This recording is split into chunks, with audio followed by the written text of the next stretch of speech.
Hi, everybody. Dan Illman, Mike Beer, two stakes races on tap at Aqueduct on Saturday. Let's take a look at race number 9. This is the $150,000 Central Park Stakes. These are 2-year-olds going a mile on the inner turf. We have an overflow field, 10 in the body of the race, the 11 Rock d'Oro, a European import. These 2-year-olds still finding their way. Some of them have shown a lot of promise, some of them stretching out in distance. But when I looked at the race, I saw a lot of speed. I saw a lot of speed too. You're right. The horses stretching out, I guess, will play into that pace scenario. You do have a couple of horses drawn towards the outside, Dan, who are dropping out of maybe a tougher race in the Grade 2 Pilgrim. And so maybe this is just a better spot for both the 8 and the 9, but they're hardly standouts in here. This is a pretty interesting race. Let's throw up that Timeform US pace projector as we head to get set to go a mile on the turf. Super Swift got wired last time out, going 3/4 of a mile in the Atlantic Beach Stakes. Maybe this one will be the pace setter stretching out for the first time, although the 2 sounds like a plan. Showed big speed, first time blinkers in his most recent start, his turf debut. I think they got to take advantage of that inside draw. Yeah, they're probably going again. I mean, it didn't even look like they had any chance of rating him in that spot, Dan. And he opened a big lead and made it stand up. I felt like I get that the 10 could show speed and they're stretching out. I felt like the key to the pace was the 6, Yep. not for hire, because this horse had strong speed sprinting on debut. And we'll be stretching out for the first time. If the pace is hot, as Timeform US expects, keep an eye on the 4, Jack and Jim, who was a late running debut winner for Graham Motion and boasts the fastest Timeform US late pace rating. Let's start things off with the number 1, Mcdiesel, another horse dropping out of the Awad, going a mile and a 16th. Showed speed that day, Mike. They really were aggressive with this horse that day. And I know those tactics worked in the lone win in his second lifetime start on dirt. In this kind of race, I don't think he's fast enough to make the lead, but I think he can work out a nice pace tracking, ground saving trip. The question is the New York bred good enough? Yeah, I wonder if it makes any kind of a difference at all, even if he falls into a trip, because I think you're right. He could fall into one here, Dan. They just, sort of made the lead with him last time. He had a long shot, sort of keeping him honest up there. And ultimately, he was just no match for those horses. And I'm just not sure this is even an easier spot, Dan. This is another tough field he lands in. I don't know. I felt like he showed some potential early on. I don't think he's a dirt horse, so I don't mind them taking another shot on turf here. I think it's fair to wonder if he's good enough. Fellow New York bred, the number 2, sounds like a plan. Switched to turf, added blinkers, and scored. Let's watch that maiden race against fellow New York breds going a mile and a 16th. Ricardo Santana Jr. was very aggressive with this horse, was able to make the lead, gave him a little bit of a breather, and this horse did the rest. Yeah, he dominated this field right from the start, and it was a pretty quick opening fraction that he went to make the lead, and then he just never gave this field a chance in here. It's a really strong performance. It's obviously a move up from the debut, where he got off to a pretty poor start there in a race that was rained off the turf. Clearly moved forward in the turf debut. Probably has to move forward again here, but he looks like he's got some talent. The only 2-time winner in the field is up next. That's the number 3, Fire Pit, who scored a first-level allowance at Laurel Park last time out for trainer Lupe Preciado. This horse just sat right off the pace, made a decisive move fairly early in the race to open up a clear lead, and that lead proved insurmountable. I liked this performance. I don't know about you, Dan. It happened on your home track, so you can elaborate on it if you feel like it. I thought this horse did a lot of good things in this race. I realized it didn't come back very fast. I like this performance quite a bit. He's shipping in here into a really tough spot, but he's going to be a long shot.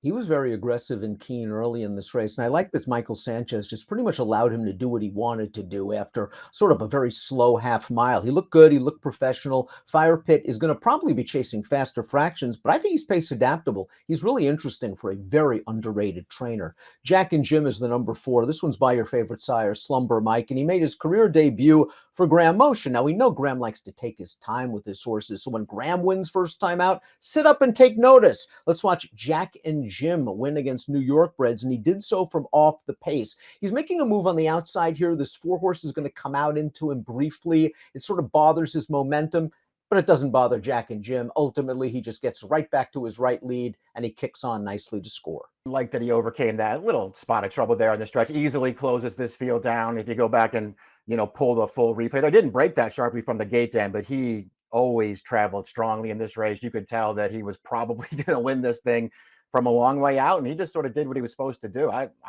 thought there was nothing wrong with that debut. They're going to move him up in class here. I won't be surprised when he can handle it. He showed a good amount of ability there. Took a look at his most recent workout up at Fair Hill with a horse named Paraclete, who's okay, and Jack and Jim really put that horse away on the gallop out. So it looks like Graham has got this guy ready. He did take advantage of that fast pace last time out. He might take advantage of it once again. It looks like he has a strong amount of potential, as does the 5 Davy Crockett. Now, Clement knows what he's doing. I'm a little surprised they haven't tried this guy on dirt, though. He's by constitution. The dam was a graded stakes winner on the dirt. Davy Crockett has done well on turfs. If it ain't broke, don't fix it. Here's his third lifetime start. Settled off with a pace. Another horse that sort of made an early move into command, Mike, and then he just goes on his way to win. I didn't love the field he beat, though. I didn't either. I do like the Rosario just sort of got a little bit more aggressive with him here, Dan, because I feel like he'd been maybe a little bit unlucky earlier on, and they just really took no chances here. Took over early. He's much the best in this race. I feel like when you go back to his debut at Saratoga, I could argue that he ran a better race than the winner. I think the winner's a pretty good horse anyway. I could argue that this horse ran better than Concord Greed did that day and just wound up second best. His second start wasn't quite as good, but I do like that they got more aggressive with him last time, let him break out of the maiden ranks, and Clement's pretty confident here, stepping up into a stakes race. New York bred Not for Hire was a speedy debut winner against fellow state breds. He got a little bit anxious in the gate. There was a long load, a late gate scratch, and Not for Hire in this race did eventually break sweetly, had a pretty nice and easy lead, but I like the final 3/16 of a mile best of all. Once he's asked for a run by Jose Lezcano, he really fires. Now, the problem is, again, this pace wasn't fast. It was a sprint, and no one is running at him in the end, but he did get a good figure, and he's bred to at least get a mile. He had a pretty soft trip in here, but I still was pretty taken by this performance, Dan. Strong speed to the lead. You're right that nobody's running at him late, but the runner up in there, who was a stablemate of his, who also got bet, that horse took a run at him around the turn, and this horse just dispatched him off the quarter pole and ran away to a pretty impressive win first time. They're asking a lot of him here, stepping into a stakes race, stretching out around 2 turns for the first time, but this horse is pretty good. Todd Pletcher's going to switch the 7 Manhattan Twist to turf for the first time. There's some turf pedigree here. He's by Liam's Map, who's okay with the grass horses, 11% first-time turf runners. The dam was stakes placed routing on turf. She's a half to Blind Date, who won the Virginia Oaks on the grass. The dam's full 2 turf winners. Wouldn't be a surprise, a New York bred facing open company, but one that did run fast on dirt on debut at Saratoga. Yeah, another one who had speed too in that career debut. So maybe this horse will bring some speed into this race as well, Dan. We'll see how it all works out. Ultimately, it kind of feels like, and he looked okay winning first time out. It kind of feels like that field that he beat at Saratoga didn't quite stack up as time has gone on, but he still, won that race pretty impressively. I thought they tried the Bongard last time. He got bumped pretty hard at the start, didn't get anywhere near the lead, and then didn't do anything, but he was never beating the winner of that race anyway. So we'll see. As you've already pointed out, there's distance in this pedigree. There's turf in this pedigree. He gets Irad this time. I mean, he's going to be a price in here, and he's far from impossible. It seems just about every year, trainer Jorge Abreu sends out a live 2-year-old on the turf at a price at Saratoga. And this year's horse was Smooth Breeze, who scored at 12-1 in very game and professional fashion. They ran him in the Pilgrim last time out. He had to deal with a wet turf course, a very slow pace, and he was up close on the pace on a pretty hard chase before tiring. I think from a fitness standpoint, he gained a lot from it. His experience going 2 turns helps. He just seems to fit this race like a glove.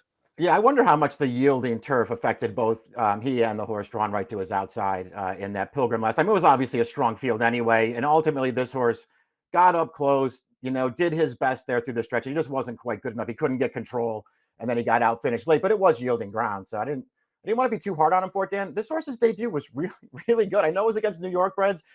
Overall, the trip was good, but man, it took this horse a long time to come clear in the stretch, and when he did finally come clear, he really ran at the end there. I mean, to me, he was way more impressive than the final margin might suggest. Like Smooth Breeze, the number 9 early adopter was a debut winner around 2 turns at Saratoga, and then he ran in the Pilgrim. Let's watch his third place effort. Again, it's yielding ground. Early adopter is on the outside. He kind of has a look at it right here, Mike, before he flattens out just a little bit to finish third. But this horse is a well-bred Chad Brown product. You saw he got checked and steady there, although I have a feeling he might have been one paced at that point. Yeah, I wonder. I mean, it's fair to go back and look at that and wonder. He finishes third anyway. Dan, that's probably where he was going to finish, but he was certainly bothered pretty badly there at the 8th pole. I don't know how much of a difference it made, but again, I don't really want to hold it against him on yielding ground. Overall, he got a really good trip there. He had his chance at it. probably wasn't good enough. But another horse whose debut I thought was really, really good and better than it looks on paper. I actually bet him in the Pilgrim last time because I thought he would have put himself well there. And I thought he ran fine. Finished ahead of a next out winner, a horse that would win a maiden special at Churchill with a 78 buyer. Super Swift is up next, debut winner sprinting in an off-turf race for George Weaver. Got to the lawn last time out in the Atlantic Beach and he just got wired. He was a little green in here, Mike. I thought all in all the trip worked out. He sort of sat the pocket in behind the winner. He just didn't change leads in the stretch. Yeah, all he could do was chase here. They did. It seemed like at first he didn't break that alertly, Dan. And it felt like at first they were going to move up the rail to put him on the lead, and then they didn't do that, and they let the winner take it. All they could do was chase at the end here. It's not a super strong finish. Fair to wonder how effective he's going to be stretching out here. If there is a scratch, the 11 Rock d'Oro gets into the race. This horse has started twice overseas, finished second both times for a really strong trainer. It's going to be a tough post position if he gets in here, but something tells me he fits with these horses. Took a lot of money in that turf debut. Last time, I didn't love that performance, Dan. He was no match in there, but maybe he just bumped into a good one. Let's take a look at our top selections for the Central Park, one of two stakes races at Aqueduct on Saturday. You're going with Smooth Breeze again. Good-looking debut winner. Got a lot of fitness, I thought, last time. Yeah, I didn't want to be too hard on either the 8 or the 9, Dan, for that Pilgrim they're coming out of. I'm going to go back to them here. It kind of feels like I'm still an early adopter fan. I'm not done with that horse. It just feels like Smooth Breeze is going to be a way better price in here, so I'll take him. Curious to see if Not For Hire can stretch his speed to a mile in only his second lifetime start. The pace scenario might be a lot more difficult, but I'm not just going to pigeonhole him as a need-to-lead type just yet. I think he has enough pedigree to get the mile, and I did like the way he kicked home, albeit with a good trip last time. 6-10-2-4 for me, 8-9-6-4 for Mike. It's the Central Park, and it looks like a pretty good betting race. Again, 1 of 2 stakes in Aqueduct on Saturday. Good luck. Hey, let me give you a hot tip. If you liked the content that you've seen before, click on the like and subscribe button right here. And of course, for more DRF videos like Race of the Days, stakes previews, click on the videos right here.